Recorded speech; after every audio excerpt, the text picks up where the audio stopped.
टिक news. नमस्कार, आपके साथ मैं हूं ऋतिक सविता। स्वागत है आपका टिक न्यूज की खास पेशकश आज की बात में। और आज की बात में हम चर्चा करने वाले हैं हिमाचल प्रदेश के चुनावों को लेकर। देखिए, तारीखों की घोषणा हो गई थी और तारीख नजदीक है। आज का दिन गुजरना है, कल एक नया सुबेरा होगा और नए सुबह के साथ आपको पता है कि हिमाचल प्रदेश में वोटिंग प्रक्रिया शुरू हो जाएगी। आप देखिए कि आज कल ही आचार संहिता लग गई थी, कल ही 10 तारीख को रैलियां बंद हो चुकी थी, लेकिन कहीं ना कहीं बीजेपी की आज एक रैली होने वाली है। देखिए, वो तो प्रशासन है, शासन है, उनकी सरकार है, तो तानाशाही देखने तो आपको मिलेगी ही। तो अमित शाह की शायद आज एक रैली होने वाली है, ऐसा कयास लगाया जा रहा है, खबरों के मुताबिक ऐसा पता चला है।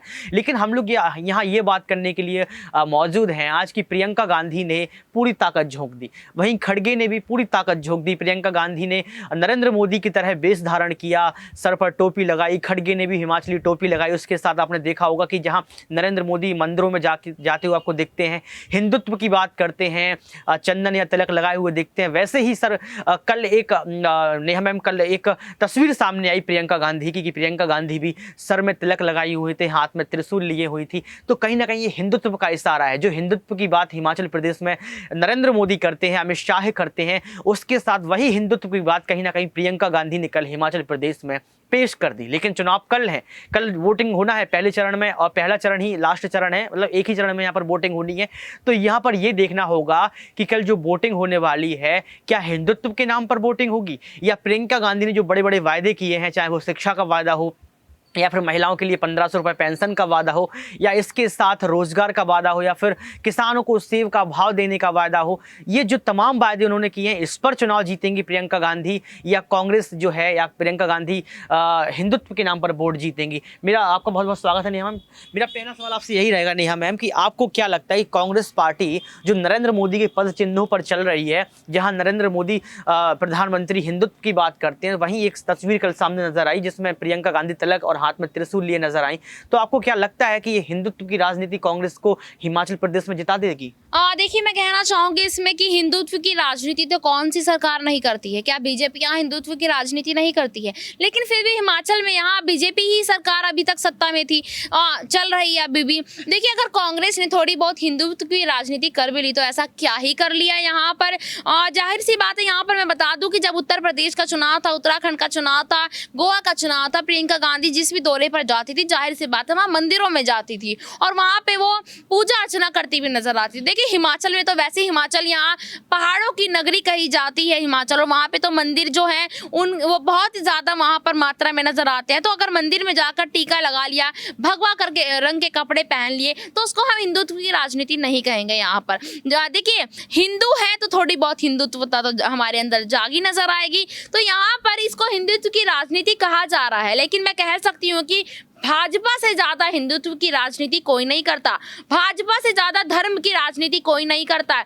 और देखिए, यहाँ पर हिमाचल में इस बार धर्म की राजनीति, जाति की राजनीति खत्म होगी तो कांग्रेस पार्टी ही कर सकती है, क्योंकि देखिए, हिमाचल की जनता बदलाव चाहती है, और बदलाव चाहती है तो इसका मतलब आप खुद पर खुद समझ जाइए, बदलाव होगा, यानी कि भाजपा जाएगी तो बदलाव होगा, जाहिर सी बात है। क्योंकि देखिए, पहाड़ छोटा सा राज्य है हिमाचल प्रदेश, पहाड़ के लोग बड़े सीधे साधे साधारण तौर तरीके से रहते हैं। अब उनके साथ छल कपट अगर होगा तो सरकार यहाँ अपने फायदे के लिए सारे काम करती है, जाहिर सी बात है। मुझे नहीं लगता कि यहाँ पर कांग्रेस और खासकर प्रियंका गांधी हिंदुत्व की राजनीति कर यहाँ जनता के साथ खिलवाड़ करेगी। यहाँ पर आपने साफ तौर पर देखा कि नेहा ने इस बात को बिल्कुल खारिज कर दिया, जैसे न्यायालय में खारिज कर दिया जाता है, यहाँ पर खारिज कर दिया कि प्रियंका गांधी कोई हिंदुत्व की बात नहीं कर रही है, क्योंकि उन्होंने साफ तौर पर एक बात और कहा, ऐसी कौन सी पार्टी है जो हिंदुत्व की बात नहीं करती है। देखिए, अरविंद केजरीवाल की पार्टी ने भी हिंदुत्व की बात की, नोटों पर कहा कि गणेश जी लक्ष्मी जी की फोटो छपवा दीजिए।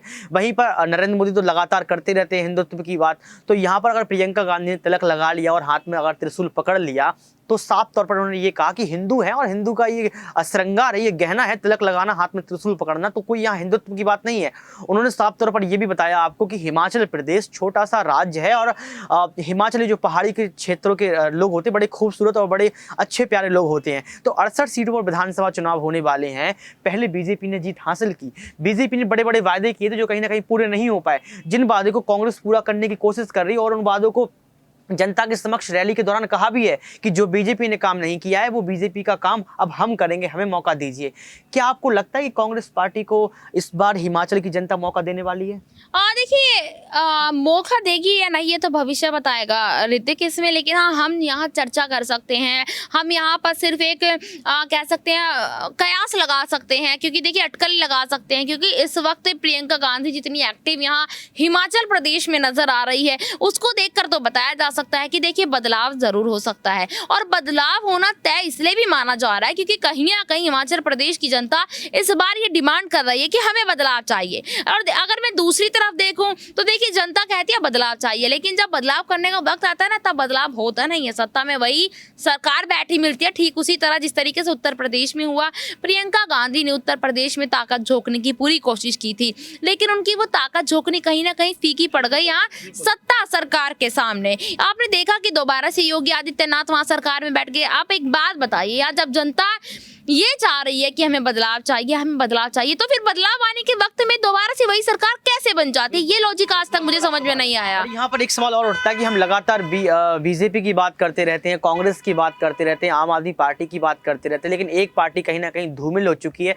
अस्तित्व विहीन हो चुकी है। उस पार्टी का नाम है बीएसपी, और बीएसपी का हिमाचल से लगाव रहा है। बीएसपी ने चुनाव भी लड़ा है, लेकिन बीएसपी की हम इसलिए बात कर रहे हैं, एक सवाल बीएसपी से इसलिए लेंगे क्योंकि एक समय ऐसा हुआ करता था कि बीएसपी पार्टी हिमाचल प्रदेश के अंदर अपनी सरकार को बनाती थी, कुछ सीटों को लेके आती थी। 68 सीटों में से लगभग 20-20, 15-15 सीटों पर काम। 1990 के पहले की बात मैं बता रहा हूँ, लेकिन 1990 के बाद की अब बात करें तो एक सीट भी मुश्किल से मिल पाती है। पहले कहा गया कि इनका जो वोट फीसद था वो 1.59 था, फिर 2007 में ये घटकर 1.2 हो गया, 2012 में ये और घट गया, और 2022 में बताया जा रहा है कि 0.79% वोट है जो बीएसपी को मिलेगा। मतलब एक भी सीट नहीं मिलेगी, एक भी विधायक चुनकर नहीं आएगा, एक भी विधायक विधानसभा तक नहीं पहुंच पाएगा। लेकिन आखिर ऐसा क्यों हो रहा है कि मायावती की पार्टी जो मुख्यमंत्री हुआ करती थी उत्तर प्रदेश की, सारे निकाय चुनाव हार रही हैं, इसके बाद उपचुनावों को हार रही हैं, उत्तर प्रदेश हार रही हैं, हिमाचल में अस्तित्व विहीन होती नजर आ रही हैं। इसका मैं एक सवाल यहाँ से ये लूंगा कि आखिर ऐसा क्या हो गया, ऐसा कौन सा जादू टोना हो गया, या ऐसी कौन सी लकीर खिंच गई, ऐसी कौन सी खाई पैदा हो गई जिसने मायावती को यहाँ पर लाकर खड़ा कर दिया कि उनके पास अब एक भी सीट नहीं मिलने वाली है हिमाचल प्रदेश में। आखिर मायावती और मायावती की पार्टी बीएसपी अस्तित्व विहीन क्यों होती चली जा रही है? ये सवाल देखिए मैं यहाँ पर ये कहना चाहूंगी ऋतिक कि मायावती यानी कि बीएसपी पार्टी एक वक्त था जब हिमाचल की सत्ता पर काम करती थी, और देखिए उत्तर प्रदेश में भी यहाँ सत्ता में काम किया, ऐसा नहीं है, लेकिन आज के वक्त में कहीं ना कहीं अपनी कमियों की वजह से कुछ यहाँ पार्टी की इनएक्टिवनेस को देखकर यहाँ ये कहा जा सकता है कि मायावती शायद इसलिए भी कहीं ना कहीं छुप गई है कि क्योंकि वो इतनी ज्यादा एक्टिव होती नजर नहीं आ रही। चाहे वो आप उत्तर प्रदेश ले लीजिए, उत्तर प्रदेश की विधानसभा चुनाव के दौरान देखा गया था कि कहीं ना कहीं समाजवादी पार्टी आगे नजर आती थी, ओपी राजभर की पार्टी आगे नजर आती, लेकिन बीएसपी इतना ज्यादा एक्टिव नहीं आती थी जितना ज्यादा यहाँ तमाम पार्टियां नजर आती थी। तो इसलिए भी कहा जा सकता है कि मायावती अब कहीं ना कहीं धूमिल होती सी नजर आ रही हैं, उनकी पार्टी भी धूमिल होती सी नजर आ रही है। आप हिमाचल की बात कर रहे थे कि हिमाचल में 63 सीटें उनके पास हैं, कोई छोटी बात नहीं है, ये बहुत बड़ी बात है कि 68 सीटों में से 63 सीटें यहाँ मायावती के पास है। चाहकर भी मायावती यहाँ सरकार नहीं बना पा रही, उसके पीछे का क्या कारण रहा होगा इसके बारे में कोई जानकारी नहीं। साफ तौर पर यहाँ पर नेहा ने बताया कि 68 सीटें पूरी विधानसभा की सीटें हैं, 63 सीटों पर पहले वो चुनाव लड़ा करती थी, लेकिन अब ऐसा क्या हो गया कि 63 सीटों पर उम्मीदवार नहीं उतार रही, सिर्फ 53 सीटों पर उम्मीदवार उतार रही। आप ये सोचिए कि 4 पार्टियों की बात चल रही है, जहां पर हम लोग बात करते थे कि तीसरे नंबर की सबसे बड़ी मजबूत विपक्ष की पार्टी होती थी वो बीएसपी होती थी, लेकिन बीएसपी की जगह अब जो जगह ले ली है वो आम आदमी पार्टी ने ले ली, और आम आदमी पार्टी तो शायद दूसरे नंबर की विपक्ष की पार्टी बनने वाली है अगर गुजरात में कुछ बड़ा करके दिखा दिया। लेकिन सवाल ये उठता है कि इस बार क्या एक भी सीट बीएसपी को मिल पाएगी? दूसरा सवाल ये उठता है कि जो हिंदुत्व का तिलक लगाए हुए प्रियंका गांधी दिखी, क्या इस बार बीजेपी और कांग्रेस में जो टक्कर होने वाली है क्या इसमें प्रियंका गांधी खेला कर पाएंगी? क्या प्रियंका गांधी जीत पाएंगी? कल चुनाव होंगे, कल हम आपसे लाइव मिलेंगे, लाइव बात भी करेंगे और लाइव ये भी दिखाएंगे कहां पर कितनी % वोटिंग हुई है। लेकिन आप मुझे कमेंट बॉक्स में जरूर बताएं कि इस बार आपको किन किन पार्टियों में हिमाचल प्रदेश में टक्कर देखने को मिलती है। क्या प्रियंका गांधी जीत पाएंगी या फिर नरेंद्र मोदी फिर से जीत कर आएंगे? आज के लिए सिर्फ इतना ही। देखते रहिए टेक न्यूज। बहुत शुक्रिया।